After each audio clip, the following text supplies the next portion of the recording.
Chilli chicken বানানোর জন্য আমি এখানে 500 গ্রাম মতো হাড় সমেত মাংস নিয়েছি। তোমরা চাইলে এটা হাড় ছাড়া মাংস নিয়ে বানাতে পারো। তো আমি এটা মাংসটাকে ম্যারিনেট করার জন্য 1 চামচ মতো জিরে গুঁড়ো, 1 চামচ ধনে গুঁড়ো আর একটা ডিম দিয়ে দিলাম।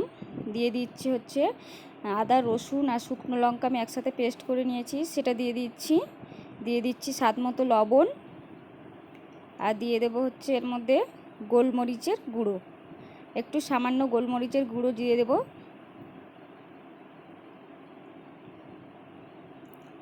এরপর আমি এর মধ্যে দিয়ে দিচ্ছি সর্ষের তেল, কিছুটা পরিমাণ একটু সর্ষের তেল দিয়ে দেবো আর দিয়ে দিচ্ছি কর্নফ্লাওয়ার। এবার সব কিছু আমি খুব ভালোভাবে এগুলো মিশিয়ে নেব। খুব সুন্দরভাবে মাখাতে হবে, এটাকে মাখিয়ে বেশ কিছুক্ষণ সময় রেখে দিতে হবে। খুব সুন্দরভাবে এটা আমার মাখানো হয়ে গেছে। এখন আমি এটাকে ঢাকা দিয়ে 15 থেকে 20 মিনিট বা আধা ঘন্টা মতো রেখে দেব। তো চলে এসেছি আমি 20 মিনিট পর।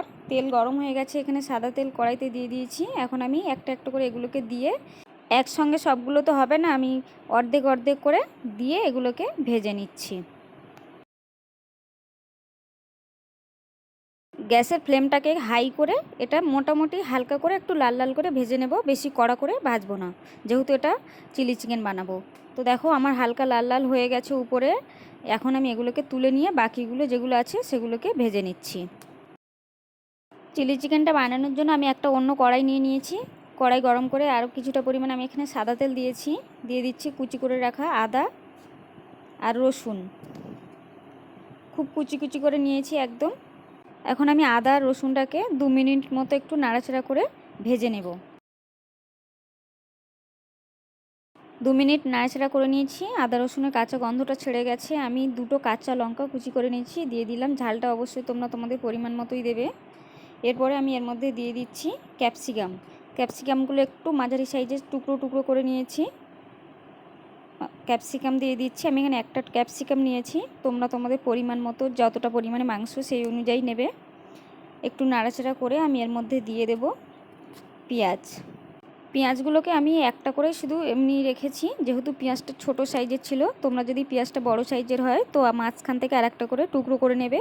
তো এটাকে আমি এখন 2 মিনিট মতো নাড়াচাড়া করব, বেশি ভাজবো না, এটা একদম সামান্য 2 মিনিট একটু নাড়াচাড়া করে নেব। এরপর দিয়ে দিলাম স্বাদ মতো একটু লবণ। লবণটা অবশ্যই পরিমাণ মতোই দেবে, যেহেতু পকোড়াতে লবণ রয়েছে। তো এখন আমি এর মধ্যে এটা নাড়াচাড়া করে নিয়েছি।